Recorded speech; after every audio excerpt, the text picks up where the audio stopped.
Hi, it's Deborah Hamilton, and today we are going to hear from the wonderful Dr. Dave Nicol. He is part of the Leadership Academy and also teaches so many veterinarians how to have the best practice life they can have. I love how he starts with, if it's not a heck yes, it's a no, and goes on to talk about the different aspects of veterinary medicine that will educate the veterinarian's tech staff, and the pet owner. So now let's hear what Dave has to say. Hi, I'm Deborah Hamilton. Welcome to my podcast, Why Do Pets Matter? 10 years ago, with my iPhone and a script, I recorded the first episode of the Ultimate Pet Resolution Summit, which chatted with experts about conflicts over animals. Our conversations were intimate, honest, and illustrated how disagreements over animals occur and how those disagreements can reshape people's lives and relationships. In November 2019, I started Why Do Pets Matter, a new podcast that continued these informative discussions. I'm so excited to have you here with me, continuing my exploration into a more meaningful conversation about why pets matter to all of us. My guests and I will share ideas, stories, and experiences straight from the heart, unscripted and holistic. From the bravest moments to the most brokenhearted, we will explore how to resolve disagreements over animals differently. One thing I know for sure is I want to have more meaningful conversations that will help all of us unlock that deeply felt human-animal bond that drives the emotions of conflict. Hi, everyone. Deborah Hamilton, and I'm here now with one of my dearest friends. We've known each other since pre-COVID. That's like how I'm, explaining Forever. people. That's Yes, forever. forever. There is no pre-COVID.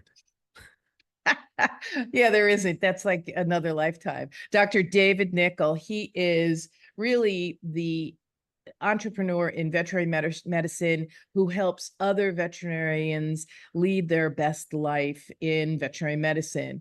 He is now running the Veterinary Leadership Academy, plus other things, but we'll get to that. Dave, thanks so much for being here. Pleasure, Deborah. Thanks for having me back. Well, I love it. He's my Scottish connection. When I go up there, I won't be golfing, but I'll be standing on the moors. But he told me that he's in England now, so I'm going to have to go by myself. So Dave, we ask you this question, why do pets matter? So I think that when you first were here, pets mattered because they were really part of your life. But has that shifted a little bit since you're starting to shift in your business? I have a dog that I live with now, who's a moron, and a hound and a rescue, and he may pop up on this show, but he keeps me amused greatly with his nonsense. He keeps me amused and infuriated in equal measures, and I love the shit out of that little crazy bugger. Yeah. So they matter because their their attention is conditional only on biscuits, and that's uncomplicated. That's easy. And if I you can live really with need them, biscuits don't even need to be required, that. Exactly. right? I took him for a run the other day, and the first 5 kilometers he was really happy, and then the second 5 kilometers he just decided he'd had enough. This is silly now. And I've been doing a lot of running since we last spoke, Deborah, and doing triathlon and things, and I think he was initially excited by the thought, but 10 kilometers was too much for him. Yeah, I've I been there, dragged done him. that. Been there, done that. I swam already. I ran the bike already. I did that already. Yeah. My son just ran a marathon over the weekend, so I know how much it takes to do just a marathon, to do a triathlon. It's just even incredible. So Yeah, congratulations. So that's thank you. probably put you in good stead for what you're up to now in veterinary medicine. There's certainly parallels. I've learned a lot from from the training. So I set myself an objective. But it was pre-COVID. I just went back to doing triathlon in 2019 after about a 15-year gap, and my daughter got me back into it.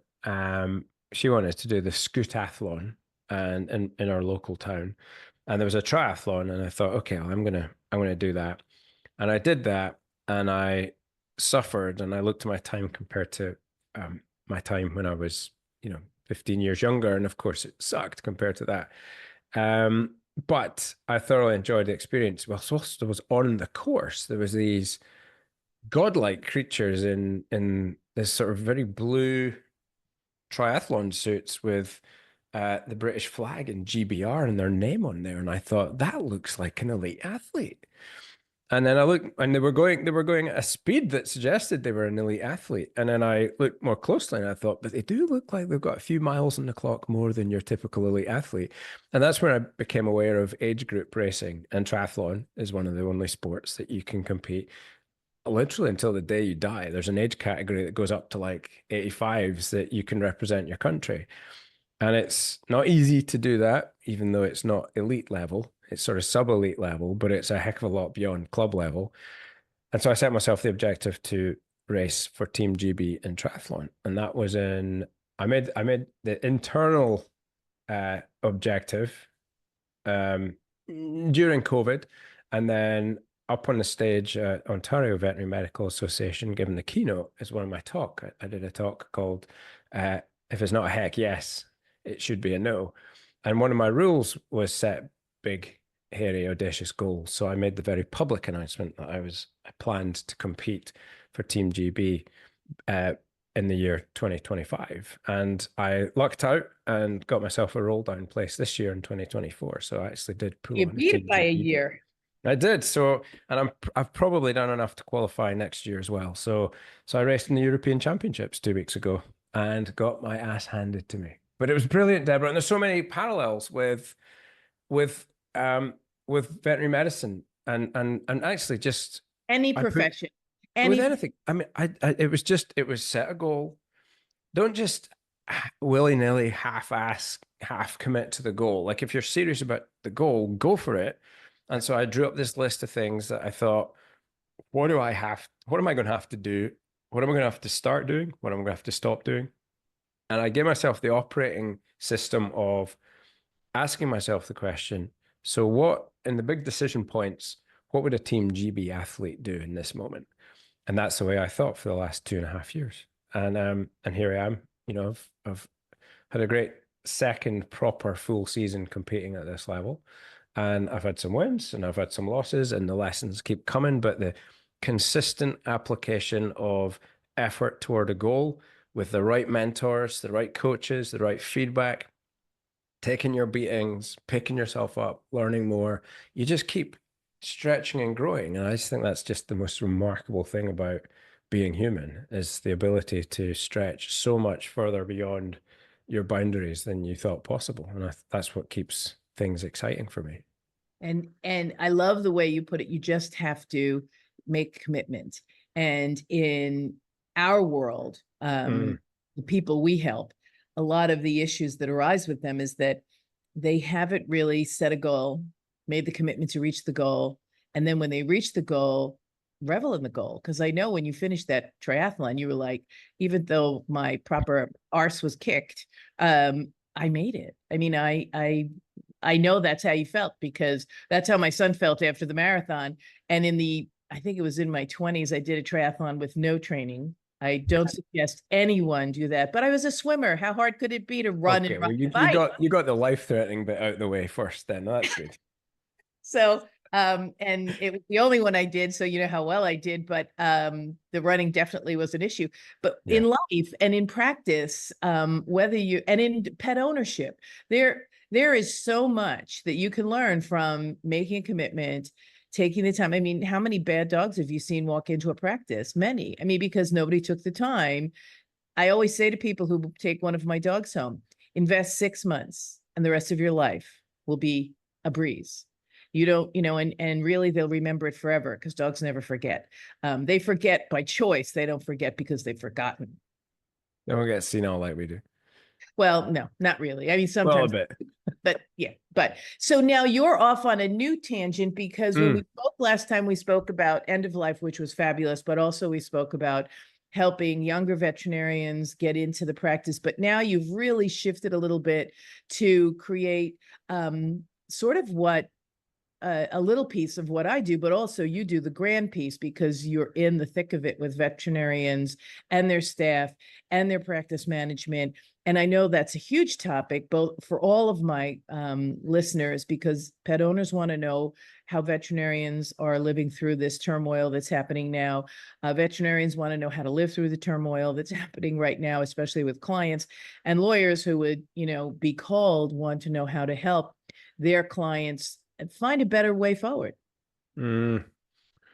Yeah, I've sort of narrowed the focus. Like I think I was doing a lot of things in a lot of directions. So I have the vet clinic still in London.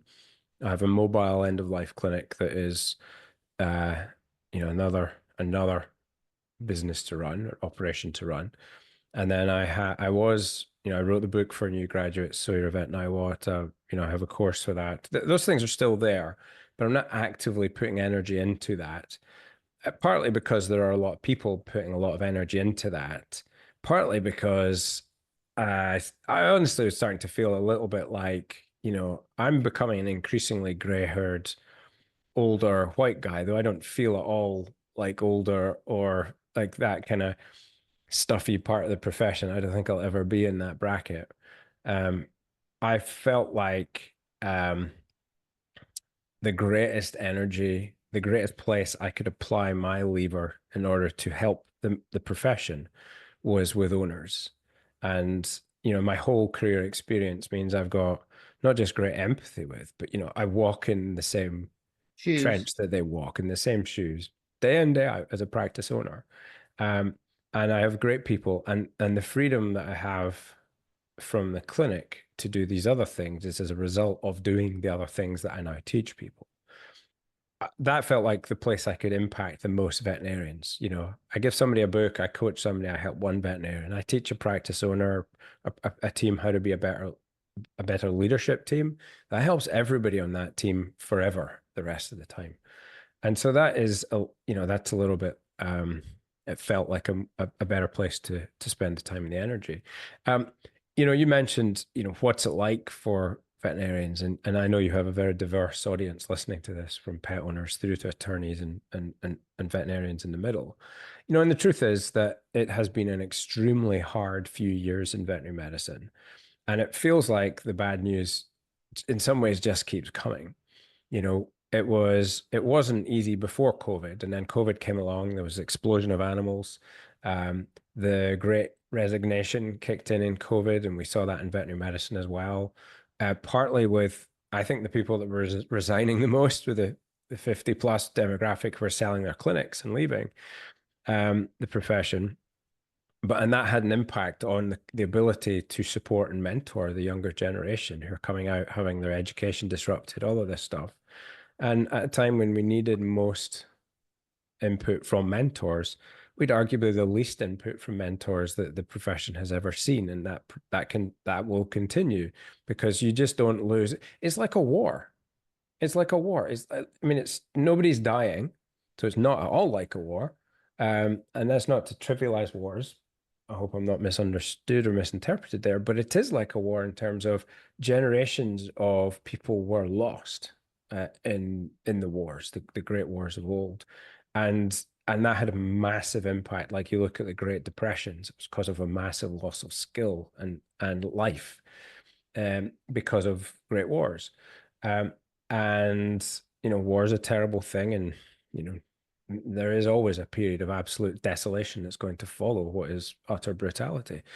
Same thing to an extent with the skills drain out of veterinary medicine, that when you get so many people selling off their clinics in such a short space of time, it's not like the normal passage of transition, where you'd have traditionally a practice being investing in a younger person to buy a previous partner out, and the sort of generational ownership model that used to exist would continue. It just that hasn't been happening, and so corporations have come along and bought up all these clinics in this game of pass the veterinary parcel to the next person willing to pay a bit more for them. Giant bubble has inflated, causing all sorts of issues. But one of the core issues has been the loss of mentor talent. And all the academies, all the support you want to give these young vets in the world from a range is okay up to a point. But if you just create more academies and for teaching skills, all you get is more students. The place that real learning is done is in that exam room, in that operating theater, in the dispensary, on the phone with the owner, and that's the contact sport. That's the ring, the dojo. And it's not a dojo because you're not training. It's the ring. It's contact. It's for real. And what you need in your corner are your trainers and your medics, and that is your mentor. That's Dojo, the people who were there before who aren't there now. Right. And so they were all gone. You know, when I was a vet, I was fortunate enough to work in some great practices with some amazing clinicians that took me under their wing. And what that looked like was me being able to hop out of an exam room and just go, ooh, what antibiotic should I use here? Or what's the dose here? Or where should I find that information? And that was multiple micro interventions from a mentor spread across a day.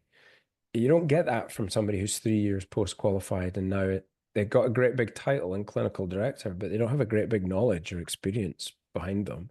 And they're struggling to find their feet. And yes, that's a generalization. Not all clinical directors are 3 years post qualified, but a significant number are they're not multi-decade experienced doctors, which is what used to be there.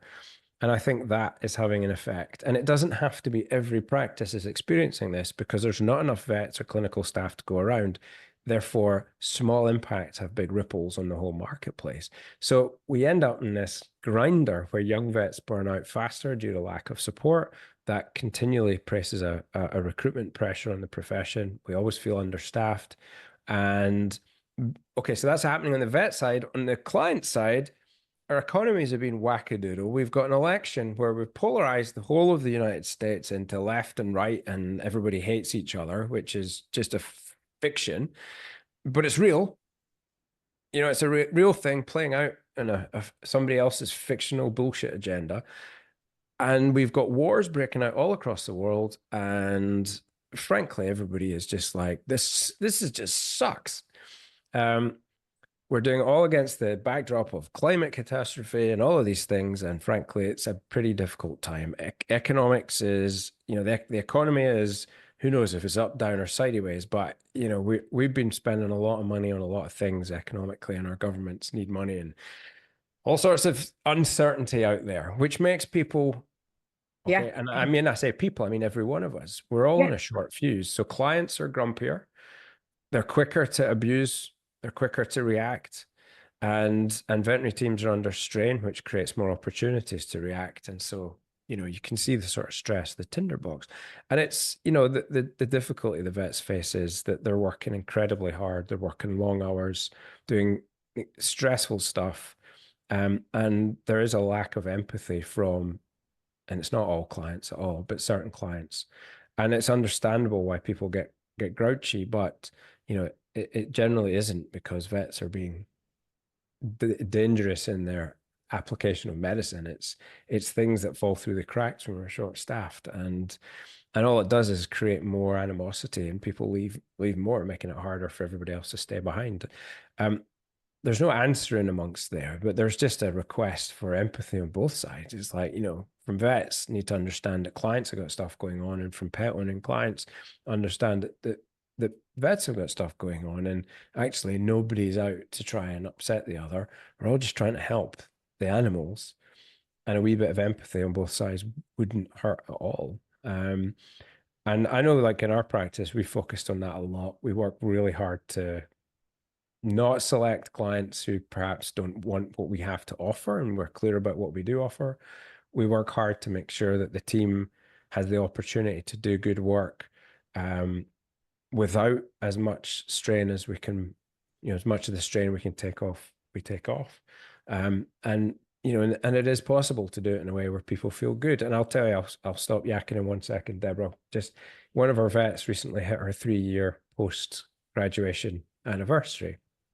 And she's terrific. She's been with us for a year.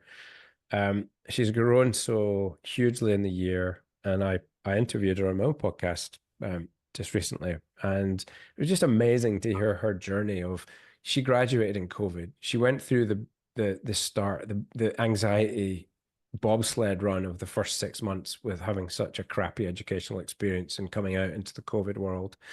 nearly fell off, wobbled, nearly fell off, but hang on in there. And finally got some good mentoring, got some support, and finally found her way to us. And now she's thriving and flourishing in a way where you think, yes, it is possible to have a good career in veterinary medicine and to do good work and to love what you do. You've just got to find the right people to hang out with. You really do. You've said so much there that it's, the ability to appreciate that everybody's doing their best. And some might be able to articulate better than others. Some might be able to make you feel better than others. And that doesn't mean that they're not doing their best. I'm not walking in your shoes. You're not walking in my shoes. And given the ability to, what is it? Have grace. Just have grace as an owner, as a vet tech, as a veterinarian, as the front desk people. Give and take grace, give and take empathy, give and take appreciation, because I don't know what happened to you today. And always strive for breathing. You and I were talking about this before we came on, and I've been helping veterinarians actually take a beat. And I'm sure you do that in your practice too. What happens is we're reactive and defensive. We immediately get into the fray. We immediately think that Dave is saying what he's saying because I'm not doing a good job, or he doesn't like me, or he doesn't like my dog, or whatever it is. And clearly that may be the case. However, I would venture to say, and I'm sure your experience also bears this out, it has nothing to do with that. It has to do with, like you said, the years of what's going on and how we are mentored to react, how we are mentored to ask questions. And when we ask questions of our mentor, that our mentors not only help us get better, but also realize the mentee they can be as well, learning how to help their mentees be better because they're working together. No, exactly. I'm as you were speaking, I was reminded of a Robin Williams quote, which I always found very poignant. It's hard not to be desperately sad and equally, utterly, you know, overwhelmed with hilarity every time you think about Robin Williams. Such as the incredible nature of the guy. But, he said, like, everyone you meet is fighting a battle you know nothing about. So be kind. Yeah. I just think that would be a very useful way for humans to address each other. And in our context of veterinary medicine, it doesn't excuse people being crap. It doesn't excuse people being willful douchebags, but that's not what most people are. Most people are just trying their best with the circumstances they find themselves. And it would be useful if we gave everybody the chance to keep going on that journey towards becoming really good and really competent, and just remembering that one day you too were shit. Yeah. And some days you too have an off day and are not your best self. And, Yeah, it's called being human. Absolutely. And you're hoping that someone will give you the grace that you need, because I don't know about you, but I have often said something and turned around and said, that was the shittiest thing I could have ever possibly said. But I didn't have the confidence to turn back around and say, that was shitty. I shouldn't have said that. right. And how much bigger would somebody have thought you for doing that? And how much easier would you make it to model that behavior if many people behaved like that? Sorry can be the hardest word, but that's just a big fat load of ego and pride getting in the way of doing what actually is in everybody's long-term interests and going, let me do that again. I kind of Yeah. messed up. Let's take two. Let's take two. Give me a minute. Yeah. It's been a rough day, and that's not your fault. That's really my experience. And can we take a mulligan, right? Take a mulligan and start over again, because as you said, that would create at least the trigger. Hopefully they would pull the trigger of empathy. Do you know what? You said something there I think I really liked, and I hadn't picked up on you saying before. And I always learn stuff when I'm listening to you. But you said, I'm having a really shitty day. and that's not your fault, but it's my experience. And in doing that, you didn't actually say it's my fault. You didn't apportion a judgmental word to a situation where none was actually required, because it was just an experience, you know. That shall stay with me, Deborah. Well, I'm glad, because it is how we experience things, how we react to things. And that's what I hope to help most people who are listening to the podcast with you and I to understand. You said something else about how the practice of veterinary medicine has sort of shifted from going from the older veterinarian who's mentored 3 or 4 younger vets, and then those vets purchase his practice or her practice, to now having I guess venture capitalists, I think, come in. I think Probably private equity more. private equity. I always Yeah. get those two wrong. My Yeah. apologies. Yeah. So private equity comes in and says, this is a good deal. And that's nothing to be said that one is right and one is wrong. It's just a different way to run a practice. And, a lot of people like the expediency. Of going in and going out, because when you're going to your local vet, I love my vet in New York. I miss her tremendously now that I'm in North Carolina. But it would be an hour and 45 minutes. An appointment was a suggestion. But yet she gave everyone the same amount of care and understanding Yeah. and empathy and everything. Yeah. So that's missing in this. But then if you do have a 9 o'clock appointment and you need to be out by 9:30, oh my God, you are. So what are your takeaways? Because I have found that it's not necessarily part of the practice in a corporate environment to support their veterinarians' empathy, compassion, for each other and the clients. The team is, sometimes they talk about teams, but it's always within the 4 walls.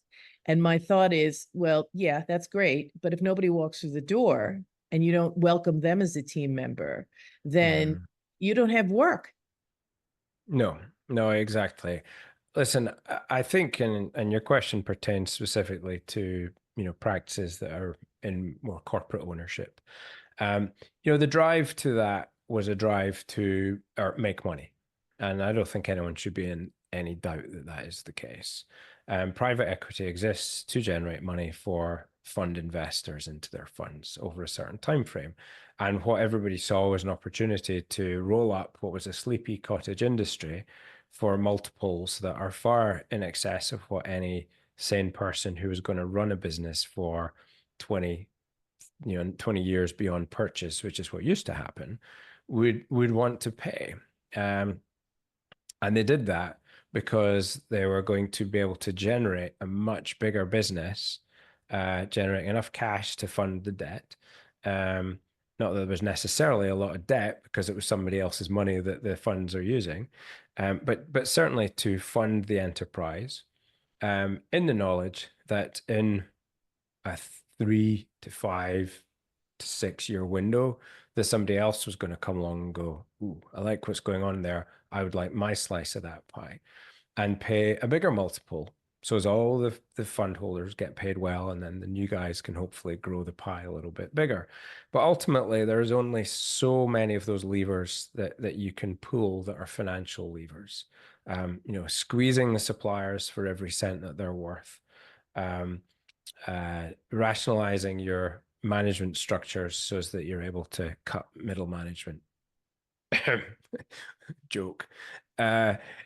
Jacking up the fees tends to be the place that these guys have gone, and we are hitting a point of price inelasticity where that lever is just not going to be played much longer against the backdrop of an uncertain economic future.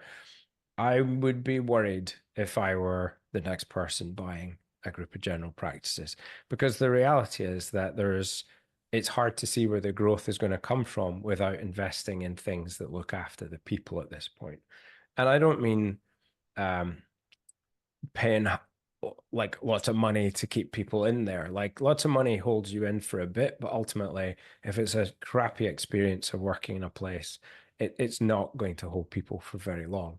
And the mood music has certainly changed, and there are certainly reports of, on this side of the pond, layoffs of middle management, some clinical staff from some of the bigger corporations. And on your side of the pond, many branches or practices that have been purchased, been shut down because there's not enough people to run them. That's an eradication of value, not a creation of value. So there is a mood music change here. And the damage that's been done to this profession, and damage is a very subjective thing, because I think if you look at it, financial measures and whatnot, you would say, well, what's damaged here? It's making money. Yeah, short term, but long term, I don't know that it's doing it sustainably. I don't just have my doubts. I fully believe that it's not sustainable. So the measures by which damage has been done is to the fabric, the goodwill, the goodwill of the people within the profession to the profession, the goodwill of our clients to the profession. You can see the erosion of trust. Veterinarians have slipped down. They're still very highly trusted, but they're not as highly trusted as they used to be. So there are impacts there. And I think the distance between the boardroom and the exam room, the decision makers making the big decisions, big impact decisions, and the people who are actually delivering the service, there's a gulf there. And that's not a healthy thing. There needs to be some degree of closing of that gulf. But I think the way to sort of close the gulf is either to revert back to smaller, diversified ownership models where, you have experienced teammates are being found closer to the exam room. And that means owner-operated businesses where you can offer a very personalized mentorship experience for younger doctors. But I think we also accept that corporations are here to stay. I don't think they're going anywhere. And I'm not saying that they're all bad and that, they're individual poor independent practices. There are individual brilliant, like corporate-owned practices, but the difference are the people and their commitment to their people inside those teams and the experience they have of doing that. So I think it's important that the big piggies figure out that model has had some runaway success, but it is a runaway train, and that somebody is going to be holding the can of all that money and have to make sure these practices are happy places and sustainable places for veterinary professionals to work. And I think that means investing in really good leadership so people feel listened to, they feel they're invested, their ideas are listened to, changes are made, they've got influence on those organizations. I think it's a greater adoption of technology that can help us avoid burnout. Like AI is insanely helpful and I think can save every professional in veterinary medicine an hour a day right now with very, very simple inputs that should be adopted. And I think we need to make sure that mentorship time is priced into financial and operational models. And if we fail to do that, we should be really unsurprised when there is no time for mentorship and people burn out and flame out of veterinary medicine. So we need to set leaders and veterinarians up with success by pricing that into our P&L accounts as time on the diary. That isn't clinical time. It's face-to-face support time. It's a commitment to mentorship. And there's some ideas for starters. Okay. There's a reset, there's a rebalance coming. I can feel it. You're seeing it here in the United Kingdom, where we are so much further down the corporatization pathway, and now there's a real resurgence in independent practice ownership, with people coming back to the market who actually weren't old and retiring. They just took their money and now they're opening up a new practice, who are cashed up, who've learned their leadership lessons, and I think are doing it better. There is a renaissance and a rebirth of independent bougie boutique practices that are going to cause corporations some problems. And I think it is the time of, leadership's time is here. I think people get it, that it matters now. I hope they enact that, it's not just a bougie practice is one thing. A bougie culture is what everybody needs to have, where people are looked after. And bougie is maybe the wrong word, because that implies that it doesn't have to be about money. Like, I want people to be paid fairly in veterinary medicine, but we have to accept that we're only worth what pet owners will pay for us. And there is a limit on what that is. And it's not funded by insurance for the most part. So we're not going to be getting paid the same as our legal professional brothers and sisters. We're not going to be getting paid the same as medical professionals because the financial model is not there to support it. And if people want that, they can yell and scream as much as they like, but it's bullshit and they can just whistle because it's not going to happen Yeah. for most of us. Or you'll price pets out of the ability of every man. Exactly. And then suddenly, why do pets matter? Suddenly comes into relevance. We know they matter, but if nobody can afford them because when they get sick, they have to be put down and go to the shelter, that ultimately hurts us more. So we're not paid badly. We're not paid brilliantly, but I think we're paid reasonably. And the rewards for us comes from the amazement of the work. And We've of course, robbed ourselves of that joy with crappy leadership.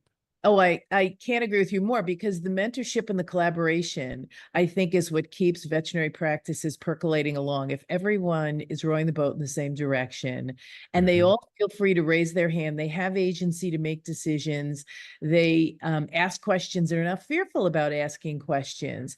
I mean, even the mentor should feel free to ask questions because, as you know, veterinary medicine has come a long way, like the law has come a long way since I graduated. And I don't have a problem asking a younger attorney, well, what did they talk about this in, law school? And I know that the veterinarians are finding that there are so many things the new vets know that you'd like to learn.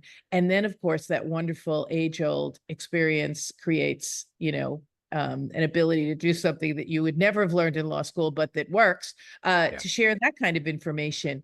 It creates the ability for communication, transparency. I'm always a queen of transparency in a practice. If you're keeping everything secret from your people, they don't feel like they're rowing the boat with the same kind of oar. No, absolutely not. I mean, that's one of the reasons why my own practice, I've created a corporate, a cooperatively owned model, and I mean to leave it to the team in the fullness of time because I just think. I said to an attorney years ago when a veterinarian sold his practice to his team, and I said, what do you think of that? And she was a corporate attorney, and she said, I would have told me left a lot of money on the table. And I said, and that is the mindset that we need to shift. I said, because yes, it's about having a comfortable retirement. Absolutely. I don't want anybody, not to have a comfortable retirement. However, looking ahead and making sure not only that you leave your staff in good hands, but that you leave your client in good hands. Yeah, I mean, you can't blame anybody for taking the money. It's an insane amount of money. Any sane human being would do that. But that amount of money is behind us. The big multiples are behind us, and thank God it is, because now, you can't blame anyone for doing it. But to use your phrase, the experience that has left behind for everybody else has sucked. Yeah. So what we can do is now we can deal with that, take ownership of that, and thankfully those multiples are not available any longer. And now we can get back to actually running practices in a way that's sustainable. And I hope everyone for the staff, for the owners, and for the clients, because if they're not walking through the door, and most importantly for the pets, where we get to put our critical thinking brains into gear to be able to deliver really well thought out, modern spectrum of care, fit the shape of the lives of the pet and the family sorts of care, or preventative care or interventional care that means animals live a better, happier, healthier quality of life, because that's what we're all here for. I couldn't end the podcast any better. I can't believe we have come to the end. So much to talk about. When I go back and review this, I'm going to send you a note with all the other things we have to talk about come up in 2025. Because Dave, it isn't that any kind of practice is incorrect or should be undone. It's that we should always strive to be mentors, be mentees, be collaborative, be transparent, and inclusive. Because if you're not asking your clients, colleagues of mine just started a new business, and it's a great business. It's a great business. And I said to them, did you ask your end users what they want? And they said, well, no, we know what they want. I said, no, you don't. You didn't ask them. I said, go back and ask them what it is they would like. If you were creating a business, what would you like us to help you with? And they go, God, we got so much great information we never would have gotten. I said, because you're serving what you think Dave Nicol wants. But unless you ask Dave Nicol what he wants, you're not going to really know. You can presume what he might Yeah. need from watching him, but you really need to ask him. So Dave, you've been fabulous. How can people get in touch with you? How can they take part in the Veterinary Leadership Academy or in now you're a vet, now what, anything? Tell them how they can get in touch with you. Everything, go to drdavenicol.com, drdavenicol.com. All of the resources, a ton of which are completely free, are That's on what I there. love But about you. yeah, information on the Veterinary Leadership Academy and the support work we give to younger early stage career vets are on there. And it's the early stage career vet stuff is so affordable. Like you can get the book and the course for like about $100 worth of investment, and that alone will change the trajectory of your And career. you have to do it, right, Dave? You have to do the work. Back to the triathlon. Yep. You Close have it to. out. Yep. Set your What was goal, it you commit, said? and do Yep. the work. Yeah. If it's not a heck yes, it's a no. That's the clean version. I love you, Dave. Thanks so much. And for everyone listening, look forward to having Dr. Dave come back because he has such a wealth of information that will help not only the pet owners, the lawyers who are part of the pet owners' lives, the veterinarians and their staff, but me. And I'm so grateful. Thanks, Dave. Thanks, Deborah. Appreciate you. Thanks for having me on.